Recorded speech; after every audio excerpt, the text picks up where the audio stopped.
Welcome to Houston Sports Talk with your host, Robert Land.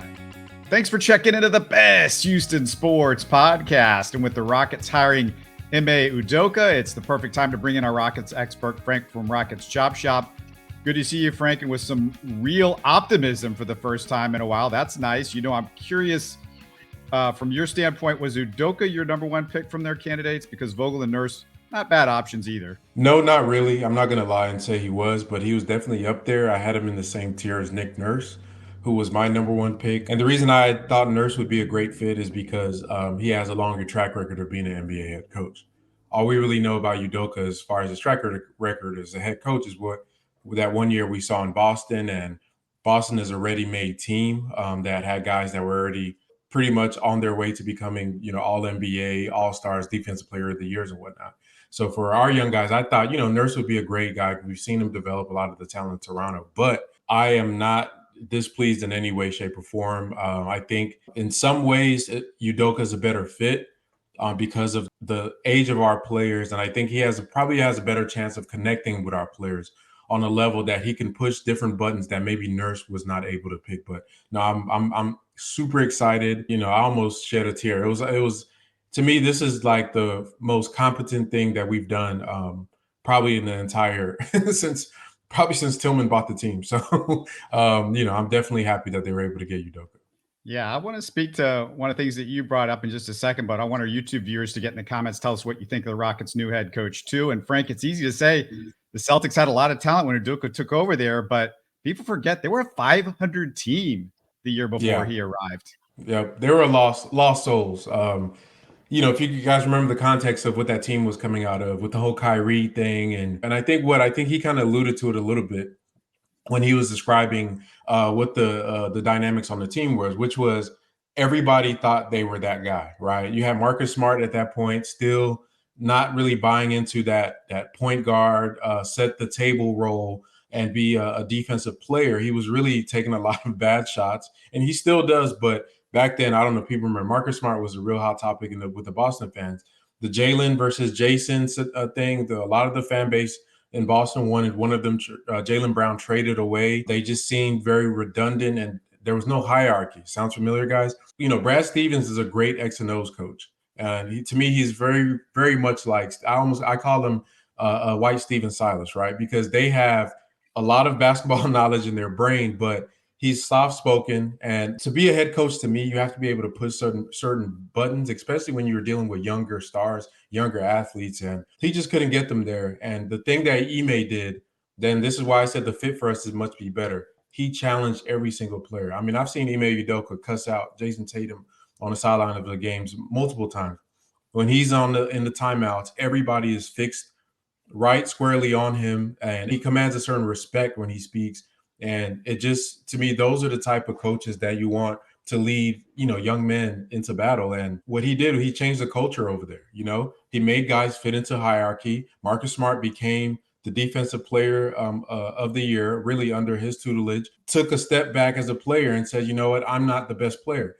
Jalen Brown accepted the role of being a secondary player to Jason Tatum, who became a top 5 MVP candidate while he was there. And they've all, if you go through interviews on YouTube, you can hear the players say what I'm saying. Like, he helped them all tremendously, just understanding who they are and where they fit in the construct of a team. So I think that's the biggest thing. I don't think the Rockets are at the point right now where X and O's matters that much. We need to build foundational principles and structures. And I think Ime is the guy that's going to do that for us. I want to give you this quote here. Youth is not an excuse. Oh, man. That's not me. That's not you. That's Ime Udoka. That's not the two of us talking like we have been the last 5 months. That's Ime Udoka this week. I almost fell over in my chair, man. That quote stuck out, beaming neon lights. That quote is anti everything we've heard for the past 2 years. How many press conferences have Rockets fans sat and heard Coach Silas say that, oh, we're just young? It's because we're young. We have the youngest team. I hated that. How many times do we hear Ryan Hollins talk about how young the guys were? How many times did AT&T Sportsnet post a graphic? The Rockets were the first. Like, that stuff is not wild. OKC is just as young as we are. I think we were older than them by like 6 months. is out there, making a playoff push. It's always been an excuse. It's always been a cop out. And I'm glad that he just shattered that whole narrative from jump. Like, we cannot use that because it doesn't, like, this is not, the NBA is not a daycare. You're not trying to raise children. This is a competitive league where every single team is equally supposed to be as competitive with each other. If you keep saying they're young and young, then get older players, right? This is a competitive league, right? So we can't use any excuses because at the end of the day, your goal is to win a championship wherever you are in that journey. So for a coach who's supposed to be building championship character in these players to keep giving them excuses, I even heard Jalen Green use that after a game one time, that we're young and we're learning. Like, I don't want my players saying that. That's crap. So, I'm like I said, man, Ime has won me over. I'm ready. I'm excited. And I think that it's going to be a culture shock for a lot of our players, what they're going to experience under his coaching than what they were experiencing under Stephen Silas. Let's get your thoughts on the press conference itself. Was there anything that Udoka said that caught your ear? Rafael Stone, anybody say anything that really caught your ear? I like Tillman. I think 99% of the press conference he did was good. Rambled on randomly. But I think, to me, it was not really specific. I mean, Ime said all the right things. Obviously, they brought up the question about what happened in Boston. From what I've gathered, it was an HR thing. Like, it's not criminal or anything like that. I think people are getting a little too pious in their way they're approaching this. He had an affair. His company that he was working for took care of it. Just like any of us have a job, if we have inappropriate relationships at work, you get fired. The question, if you're mad at him because you don't want a guy that had an affair to be your coach, then okay, that's if that's your ethical standard, that's cool. But all this, like, people acting like he shot somebody, like, let's not do that. Okay, so I'm glad they addressed that, and he pretty much spoke to all the things he was doing. But to me, the biggest thing that stood out in the press conference was how Stone didn't really talk as much.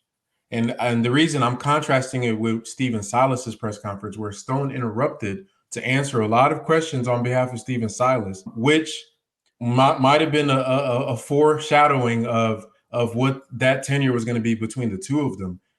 Ime was the presence in the room. He took front and center. That's that presence I was talking about earlier. That's a trait.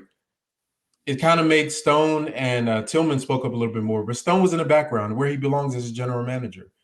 Ime's a star, and for our team, we don't have a star right now. And if you're going to have a young team that you're learning how to build, if you don't have a star, that coach needs to be that person that fills that void. And I think he checks that box.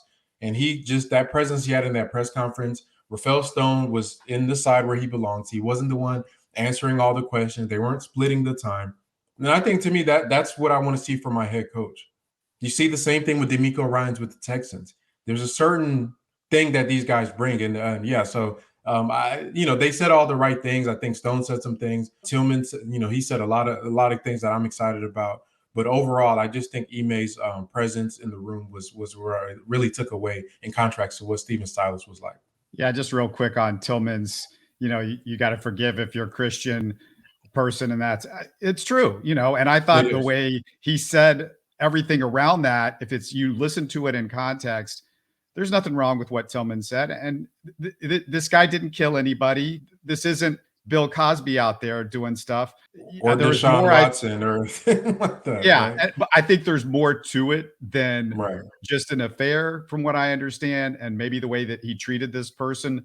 But I also know that this is a one-time thing. As we know it, the NBA's done the investigation, and that's the big thing. The Rockets said, "Hey, we talked to the NBA," and that's all you can do. You can't expect the Rockets to be the FBI here. They got to talk to the NBA, that we know did their due diligence, because they knew Udoka was going to come back into the NBA at some point. Once again, we know the NBA is a very progressive league, and especially in comparison to the other major leagues. So I don't see a world where there would be something that warranted him not being able to get a job within the NBA, and they would still let it go for it. So I'm just going to trust in that. And I'm sure if there was something that was that egregious that happened between the two of them, it would have leaked, or something would have come out by now. From what I've known from the people I've talked to, everything was consensual. I think the power dynamics is definitely something that to keep in mind. I think that's probably where the most inappropriate things might have happened. Is obviously she was somebody that worked under him. And so that is going to be where you have your biggest issues. But as far as like criminal or anything like that. It was none of that. If that's something that you dislike in your coach, then I'm all for it. But I think, people are taking it too far. I think they're equating it with like, some assaults and things like that. It's nothing like that. There is some, it's more nuanced, but it's not criminal. So yeah, I've just seen some weird takes on this matter. But like he said, he's done what he's supposed to do.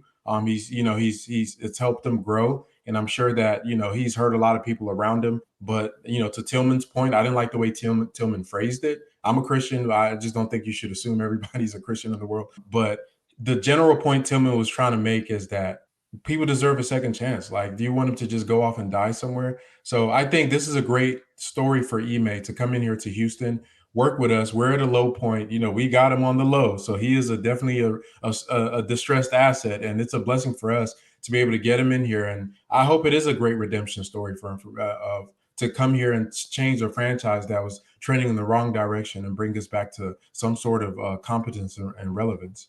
I want to get back to Udoka in a second and on the court stuff, but you mentioned Tillman, and one of the things I want to get your thought on was Tillman was asked about his spending, and I thought that was really interesting what he said. Daryl basically told him, "I don't need you to go over the cap. There's going to be some penalties in some ways for us because these aren't our own players. If we do go over the cap, those 3 years that Tillman got criticized for, 2 years or whatever, when he took over as the owner, he said he's building that new practice facility over by NRG Stadium, or no, in the Galleria, I think. But what did you think of what he said there? Yeah, I mean, I was surprised to hear that. I'm sure Daryl, if he did say that in the way that Tillman is kind of saying, he said that maybe he was looking kind of down the line, but I don't know. It's kind of mixed because it just seems like it was just always so convenient to avoid certain making payments on things like that, especially when you had a contender. I know people harp on, oh yeah, we didn't want to sign Trevor Ariza, but you think about like when they brought in James Ennis as the replacement for that. It was just a lot of weird kind of things going on. I'm just thinking of through the years, it just, to me, there's too many coincidences for it not to be a thing. So I'm not sure. I think somebody said Daryl has admitted that it's true. I just don't know what to believe in that. But I think where Tillman was as an owner prior to the pandemic and when he first bought the team is a different spot than he is right now. I think he's definitely come up. I think his net worth has increased a lot since then. And I think that maybe at that point, he might have been a little bit more conscious of his spending. I think now, especially he mentioned the $70 million training facility, he's probably a little in a more comfortable spot to be able to go out and spend money on the team. And, for the past few years, I wouldn't spend money on our Rockets. Hell, I haven't gone to a game almost since maybe November of last year. So I understand like not spending on this team, but if we do go forward trying to build a contender, then at some point he's going to have to pay. Like, look at the teams that are in the playoffs, right? All of them, I think most of the times the teams that are in the playoffs, there might be a few exceptions, are tax teams because good players cost money. Building a good roster costs money. People want to judge coaches and players and GMs. Another aspect of competitiveness in the NBA is the ownership. That plays just as much as a role in getting a championship as any other aspect of it. So if Tillman really does have championship aspirations, yeah, he's going to have to pony up some cash at some point down the line. This new CBA, though, it's going to help him out. It's going to help some of the owners that maybe don't want to spend cash because you're not going to be able to go in the apron as much as you used to with that. So Frank, I mean, I feel like it's going to be a big deal for the Rockets. It's going to be a big deal for some of the smaller markets too. It's going to level the playing field to a degree. You don't get Golden State doing what they've done the last few, which I think is a little bit too egregious as far as the money that they've been able to spend. I'm not one to stifle, like if you got it, spend it. But I guess the NBA is like, they're trying to look at it from a competitive standpoint. So I understand they're trying to kind of have some form of, share competitiveness where it's not just all the tech billionaires that get to have the best teams. Just be a better owner. That's the only thing I can say. But yeah, the new CBA does incentivize homegrown talent, incentivize building through the draft. And I think especially for a lot of the young teams, us, OKC, Orlando, Detroit, all these teams that are the bottom tier in this era, I think in a couple of years, you're really going to see it kind of come into fruition with all these, with even something as simple as not, handicapping teams to only having 2 designated rookies on their contracts. So that opens up a whole avenue of making acquisitions of certain types of players. They added the 5th year to the non-designated contract, so meaning that even if you're not the guy that's getting the big rookie extension, you can still get a 5th year, 5-year salary. What does that do? That means you're incentivizing keeping some of your, maybe Jabari doesn't get to the level where he's he deserves that designated money, but you still want him to stay in Houston, and you can give him an extra year on that contract that nobody else can. So yeah, they're definitely pushing towards that. They've made some exceptions. I think the room exception is something that we may be able to use for teams that are non-taxpayers. So it's like, yeah, it incentivizes team building. I think it's a great thing because there are a lot of teams that do benefit from it. And for Tillman, like I said, it's not going to be right now, but at some point, with all this, if you're going to draft 7 guys in the first round, potentially 1 or 2 more in this coming draft, if they pan out, you're going to have to pay. You're going to have to pay. You're going to have to pay. OKC's going to have this dilemma coming up. OKC has too many good players. So they're going to have to, they have some big decisions to make coming up. And at the end of the day, even though they've made it easier, you're still going to have to go into the tax to really fill the championship roster. Unless you just have like a LeBron or something like that. Yeah. And I think people don't understand that not all billionaires are the same. You're the small market billionaires. They've got just enough to maybe buy the team, where some of these guys, it's all monopoly money. There's guys out there like Steve Ballmer and Mark Cuban where it just doesn't, none of this stuff matters. And, he mentioned shooting in the press conference, Frank, and he mentioned improving the bigs and the wings. So that makes me think of 3 free agents on the market this summer. When he dropped that comment, I thought of 3 guys. Let me get your thoughts one at a time. You interested in Brook Lopez? And if so, what would you be willing to pay? He was making $13 million the last 2 years. That's shooting and bigs right there, all in one package. I'm a big fan of Brook Lopez. I think on our team, I think it depends on who else is on the team.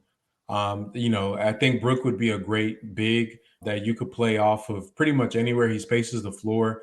If we do get like a Wembanyama, that's a perfect big to put next to Wemby because he has the body and the size and the spacing to be able to work next to him. As far as just him in a vacuum, I don't know if he'd be my first choice, but I do like him. I think for his price range, 13 million, I'm sure if you can, I'd pay him. This is why I'm going to say this right now. I don't want James Harden to come back to our team. So I'm just going to put that out front. So I'm assuming we're using our full cap space. I would pay Brook Lopez in that same 13 to $15 million range, or maybe a little bit more to get him to come to Houston on a shorter contract, maybe a 2-year contract with a team option on a 3rd year. And that's really where I'm at with all these guys. It's going to be 2+1 with a team option, and I'd pay up front to get him. But I think, the defense, obviously that's going to be helpful. Him and Şengün, let's say as a big, as a 4-5 duo, I think that's something interesting there, where you could have a double big lineup with those two,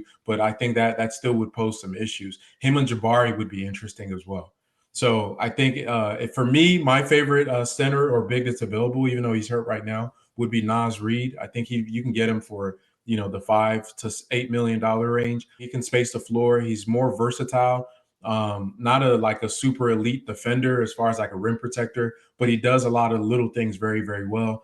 I think he's somebody that we could bring in, a pretty good vet, a hard player, runs the floor. I think he'd be good as well. So, but Brook is, I think he's going to be the top center free agent on the market. If we get him, I'd be ecstatic. Yeah, I'm with you. I'm not interested in James Harden. I spend that money elsewhere. Starting with Brook Lopez, I would even be willing to pay him $23 million in his first year in a sloping down front-loaded contract, because if it gets down to 15 in 2 or 3 years, 15 is maybe 10, with the new CBA. So look at it that way. And, he's 34 years old. So you got to think of like maybe him declining a little bit as he goes along. He's been around for a long time. People forget about that. Now, the next guy I wanted to ask you about is Grant Williams. And we know Udoka should have an end with him. He shot 40% from 3 over the last 2 years.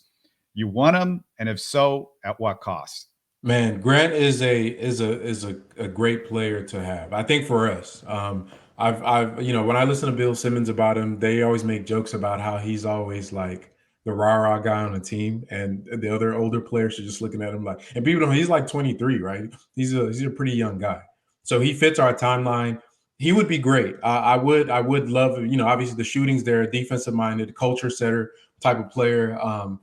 He would be that I think for us, he'd probably play the four a lot more, a much better shooter that addresses multiple issues, defense and shooting and versatility. The payment for him, I'm not sure what he is going to want on the open market. But for him, a guy that's been in the finals and played, I'm sure it's going to be around in the 20s, low 20s. And yeah, I would be willing to pay that for him. I think people have to understand that we have to overpay to get good veterans to come down here because of where we are in our rebuild. Most guys want to go somewhere where they can, one, obviously lifestyle is a factor, but two, they want to play winning basketball and play somewhere where they can be relevant, right? If you're a young free agent, you don't want to go down to like a Charlotte where you're going to just never be on TV. You're going to be losing games because your value gets depressed at that point. So I think that Udoka, let's tie this back into him. One of the things, I don't think Nick Nurse could have done this. Udoka opens up a world of free agents for us that we might have not have access to. Not even just Celtics players. He's such a respected guy that a lot of players would just want to go come play for him because they know that he's a serious coach. So I think Grant would be that's a great fit for us, a great culture guy. I think if you want to do some Jabari at the 5, that's a 4 you can put next to him. And he would just basically be a super upgraded version of Jason Tate. He Better does everything. shooting PJ Tucker, actually. Yeah, but there you go. Like he does everything Tate does, like times 100. he can guard a perimeter defender. He can guard in the post. He can initiate a little bit, not as good as a ball handler, but I don't need my 4 doing that, right? Just get to your spot, hit your shots, play defense. So not a bad pickup. I'd be ecstatic. Listen, you can't. From what we just went through, Rob, there's nobody that you're gonna say that I'm gonna be unhappy about. Like we just watched 3 years of some of the nastiest basketball that you could find in the NBA. So I'm just excited to be competent again. So yeah, I think Grant Williams would be a great pickup for the Rockets. All right, this is an easy one. I know you want Cam Johnson. I think everybody would love to have Cam Johnson, but how high would you be willing to pay Cam Johnson? Because he's restricted. So you're going to be fighting the nets a little bit with this one. What are you willing to go up to? I mean, is it 25? Could you pay up to 25? I mean, this is a great shooter, can play some defense. And if he's your 4th or 5th best starter, you can be a championship team, I think. Yeah, and I think people need to reset their salary, whatever their gauges are, not only with the new CBA, just with what is a premium in the NBA. 3-and-D wings are for role players. That's the premium, right? Because you can find decent point guard play if you just need somebody just to dribble the ball and pass, initiate offense. You can find a decent backup big to rim run, try to protect the rim. But in between that, having a player that could hit shots, especially at the clip that he does, he's almost 6'8". He's 26 years old, so he's relatively young. What I've heard is that 90 million. I think that's probably not is a little selling him short. I would pay him 25. I've heard people go up to 30. I don't know if I'd go up to 30 for him, but I would pay him 25 to 28 million dollars. And I think that's a salary that if you can get that 4-year about 100 a little bit over that in 3 years when you're trying to be a contender, that's nothing. That's nothing. That's going to be a 6-man salary. You guys remember we were paying Eric Gordon 22 million, almost 19, 20 million to come off the bench. So you got to imagine this is a guy that's going to be starting at your 3 for you, and he can play in the finals because I've seen him do it, right? He's seen him do it as a younger player. He's a better player than he was now. And even tying in a player we're not going to talk about in this specific podcast that I've seen people kind of poo-poo. And even to your point about like Donovan Mitchell, with the Jalen Brown, like when I see players perform at the highest levels in the playoffs, that gives them a little extra bump for me because ultimately, no matter where you are as a team, you want guys that could be on the floor when you're trying to win a championship. And Cam fits that mold. Jalen Brown fits that mold. The Donovan Mitchells of the world fits that mold. So when we see these guys and we're like, well, they're shooting 30, I don't care. Like I've seen them perform at the highest level. So I think that gives them extra premium. If you can get them between 25, 28, and if you like just really can't get it and you have to go up to 30, I would do it because I just feel like the defense, the shooting, and he has some upside. There's a lot of things in his game that you could still explore with him. So yeah, I think he'd be a great and a realistic target that the Rockets could actually get if they really wanted to. Once again, I just don't want James Harden coming down and messing up our cap space and flexibility. My ideal world, you get a guy like Cam Johnson, you get a couple of those vets in the mold of the guys we just spoke about, give them 3 years with that last year being a team option, and you just play the waiting game. Who's going to shake loose? We don't know. Is there a player out there that may want to trade or may be a free agent that you never know what's going to be available, but you always want to keep acquiring good players and keep it moving. I just don't want us to be tied up paying $50 million to a 37-year-old James Harden. I used to be on like kind of apathetic to it, like, oh, well, if he comes, whatever. Now I just, with Ime changes everything for me. I do not want James Harden on this team. I think we have a culture we're trying to set and we can move on from him and just go the way that we need to go. Yeah, I mean, I've already expressed with Harden, the Harden Jalen Green backcourt for the next 3 or 4 years sounds really bad. I mean, I get that Udoka is going to work on Jalen Green's defense, but it's not changing overnight. This guy isn't turning into, I mean, everybody thinks he's Devin Booker and he's going to be Devin, but with Devin Booker ain't happening next year. So, and it might take 3 or 4 years. And meantime, James Harden is just going to get worse on defense because of his injury history, his age, and like, look at the playoffs, Frank. I mean, he has not finished around the basket like he used to. I mean, it's now starting to be a problem. And if he can't finish around the basket, it also closes down what he can do outside because now you can get in his space. You can get up on him. You don't care if he drives by you. So that means, what is he? He's just an old head at that point. And it's really dangerous handing out money to a guy that's in his mid-30s, has an injury history, is a defensive issue, and is declining right before our very eyes. It's all nostalgia, bro. At that point, it's all nostalgia. When James was at his best in the playoffs, he was attacking the basket. Because in the playoffs, his step backs, his shooting kind of takes a dip because especially as the rounds go up, the defense gets more elite. They start taking away that shooting. Some of his best playoff runs, 2019, when we went against the Warriors in the Western Conference semifinals and in the bubble, was him getting after the OKC series, was him getting downhill to the basket. And if he can't do that at a decent rate and get to the free throw line, then he's in trouble because it's okay if Joel Embiid is playing like prime Hakeem Olajuwon, because I think that's masking a lot of what people are seeing. Oh yeah, he's a great point. Yeah, he's passing at half. Him and Embiid, I think like I did something. The vast majority of his assists are to Joel Embiid, rightfully so. But I think he also has the most assisted. Like the percentage of his assists to one player is between him and Joel Embiid. So Joel Embiid is doing a lot of heavy carrying on that elite point guard play. Them running the pick and roll together. You take away Joel Embiid, what is James Harden? What is he? And then you take away the veteran team that the Sixers are. You bring him to Houston, man. That's a nasty. Like I just, to me, I'm off of that. People could, call me a hate. I don't hate James Harden. I understand what his talents are. He's a great facilitator. I'm not even knocking him as a guy that could get your guys, help these young guys develop their playmaking, all that stuff. But it just doesn't make sense. It doesn't make sense. We have a fresh slate. We can build the culture we want. We have a great coach, some great young players, Tari, Jabari, Jalen, Şengün. We're excited. We have cap space to get any player that we can try to go get. We have a draft coming up where we might get lucky and get Scoot Henderson or Wembanyama. Why go backwards, man? It just doesn't make sense to me. It's this. Hey guys, we should be happy, man. This is where we want to be. We went through all the crap to get to here. There's no reason to go back and drag some of that old stuff. We have a clear slate ahead. I'm thinking full steam ahead. Let's get some of these good vets to come in here, some young players to come in here, and let's start building this championship.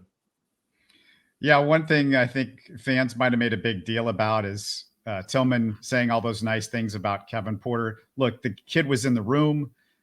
He just wanted to say something to him. I don't think that matters for Kevin Porter's future. He's just being nice because the guy was there. People are like, well, he's sucking up to the coach. Jalen Green or some of these guys, they might have been 2,000 miles away, and all of a sudden they're going to announce a press conference the day before. You expect these guys to just immediately fly in from their country. Yeah.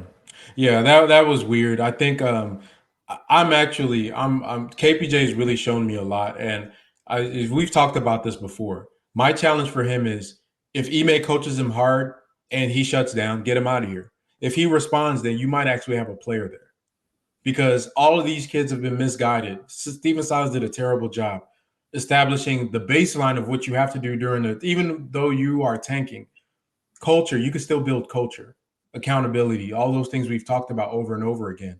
And he failed at doing that. So now I'm giving everybody a fresh start, even Kevin Porter Jr. And to me, for him to, I know the first day after the season, he was in the gym. He was in the gym. Now, whether that's good, I don't know if that impacts his game, but that tells me his mentality. He's a dude that works hard.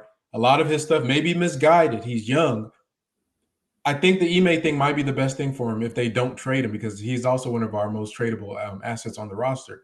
But if he is on the roster and he stays, I think Ime Udoka is going to push those buttons. Think about who I'm talking about: of Marcus Smart, Jalen Brown, Jason Tatum, guys who didn't know what they're. I'm the guy. I'm the guy. He set them in their right hierarchy, and I trust that he can do that with Kevin Porter. And if it doesn't work out, guess what? You can just pivot away from him easily. So y'all get the kid, cut him some slack. He's doing all the right things. He's saying all the right things. I mean, I don't know what else you want him to do. He showed up for the press conference. He's a hard worker. He's in the gym. He stays around the facility or he's training in New York. You don't see him at Fashion Week or on a beach talking about playoffs like Jalen was. Not that I'm knocking Jalen for going on a beach, but just stay out the camera. Like, bro, you don't need to be talking about you're going to make the playoffs with a Mai Tai in the background, with a under a hut on the beach while your peers like Evan Mobley, who everybody was making fun of because he had a bad playoffs. Guess what? He's in the playoffs. Hey, Rockets fans, why don't we talk trash about other teams that have young guys in the playoffs when we're in the playoffs with them, not when our best player is on vacation? So just I'm excited. I'm excited for every single player. Josh Christopher, what is he going to be like under Ime? Şengün, what are the buttons he going to? Tari Eason, Jabari. They're about to get really coached up, and some of these guys are going to respond, and some people are going to falter. And to me, this is where we need to be. We should have been here 2 years ago, but it's a good times, Rockets fans, man. We should all be excited about what's going on. I just want to finish up with one of the things that really annoys me because I was in a Rocket Spaces. I can't remember if you were there too, but the other day, we're talking about Jalen Brown. You mentioned him. Look, it's a pipe dream that him coming to Houston. He's probably getting the Supermax. He's probably staying with the Celtics. But you hear Rockets fans, well, I don't know if I want Jalen Brown because he's not a ball creator. I don't know if I want Donovan Mitchell. He can't play. Look, if you could get a top 20 player in the NBA, I said top 15. Everybody jumped up. Oh, he's not top 15. Well, he's top 20. He's better than anybody that's on this roster. Let me put it that way. If you can get really, really good players, all-star level players, guys that have made all-star games, you go out and get them. I mean, I don't understand this Rockets team, like not just all-star players. I'm talking about with Donovan Mitchell and Jalen Brown. We're talking about guys in their prime that have performed in the playoffs that, show you all the things that you want from a guy that can go out and win a championship for you as a starter and a potential number 2 or 3 or even 1 on a championship team. And you don't have to get the number 1 guy. If you get the number 2 guy, you're one step closer to winning a championship. You can't be so picky that, okay, unless it's LeBron James or Michael Jordan, I don't want to go. You know what? Guys don't want to trade you LeBron James or Michael Jordan, but they want to trade you guys like Donovan Mitchell, Jalen Brown for whatever reason. Potentially that could happen. And, I know Will over in Space. I like Will. I respect Will for the most part, but him telling me, well, these guys are always available. And Frank, you say it sometimes always available. You know who's not always available? Guys that are in their prime, 25, 26 years old, guys that want to come to Houston, Texas. I know we all love Houston, but it's Houston, Texas. It's not LA. It's not Miami and South Beach and all that. Oh, yeah, LeBron changed teams a couple times. Yeah, he went to South Beach. He went to the Lakers. He stayed home in Akron. He happened to be a home guy, and he wanted to go back to Cleveland where he started playing and where he had a home. Yeah, that's a way. That's why you got LeBron James. Anthony Davis, guess what? He went to the Lakers. Paul George wanted to go to the Lakers. Kawhi Leonard wanted to go to the Lakers. Guys, Jalen Brunson wanted to go to the Knicks. Guys want to go to New York, LA. They don't want to come to Houston. And I get it. Chris Paul decided he was going to come here. But Chris Paul came here because James Harden. Okay, you had James Harden already. Right now, the Rockets don't have James Harden, the MVP caliber, guy that's like, right, starting out of an MVP type run with James Harden. You might think Jalen Green's that guy, but we don't know. And so there's just like this fantasy world that Rockets fans live in, that everybody wants to come here, that, oh yeah, there's guys available all the time. And there's not guys available all the time that are 25 and 26 years old. And it just gets tiring trying to argue with people that no, when an all-star level guy wants to come your way and he's got the pedigree of Jalen Brown or Donovan Mitchell, you don't think twice about it. You go like, yeah, I want to go after that guy with draft picks that you would dream that they would be Jalen Brown or Donovan Mitchell level. These guys we're talking about 2 of these guys might be drafted per year, because there's like 24 all-stars, and over the last decade or 15 years, all these all-stars have been, drafted. So, I mean, come on, like, guys, you're not getting LeBron James or Michael Jordan. I'm sorry. These guys are going to have some imperfections. Yeah, I want people to go to look at all the all NBA teams. It's pretty much the same guys every year. They might have 1 or 2 spots switch out. So if you can get one of those guys off that team, you have a pool of players that are in this group of elite players that teams would die to get. And if you have a chance to get one of those guys, I don't care if they're on 3rd team, 2nd team, wherever they are, you go get them, and you figure the rest out later. I don't know what I don't know. I think it's just maybe a lack of understanding of like how the asset management also works. One of the benefits of getting a guy in their mid-20s, you can always pivot from them if it doesn't work out. Like, they're still good contracts. They're still young. We're seeing players playing through their mid-30s. The guy's 25 years old, still has a good, 10, 12 years left in his career. So even if it doesn't, that's why to me, like, it's more risky to get a James Harden, and that people are very comfortable taking on. Like, hey, let's just take James. We could do this and that. No, it's easier for me to get a Jalen Brown. Even if all else fails and we flame out, I could trade him for something and not be just SOL, right? Rather than taking on agent star. So I think people need to reimagine what they think about how teams are built. And like where we are right now, we're not, like you said, the destination where people want to come, right? People are going to want to come here for whatever reasons they want to come here. But if you get a guy that wants to come to Houston willingly, and it's an all-star caliber, you take him with open arms.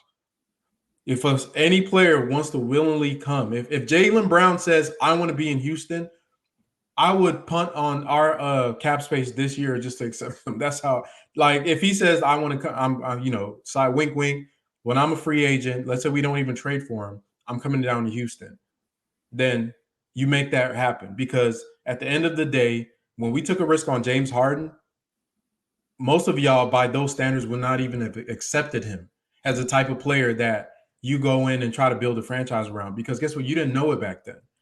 But a lot of the time, what you want to do is to find the guys that have the potential to get there. If they've shown it at a young age, in their early 20s, mid-20s, and they've shown that they can reach all-NBA, all-star level, and they have 10 years ahead of them, you're on a pretty good road. That's a good trajectory. You bring them in, maybe it's a change of scenery, a change of system, and then you might get lucky and get you somebody that can be a number one. But at worst, you have somebody that's proven they can play at the biggest moments, and they can support. Maybe you do get a number one through the draft or through free agency or through another trade. But it's silly to me. Like, it just doesn't make sense. But I'm not even, like I said, I'm excited, man. We made it through, brother.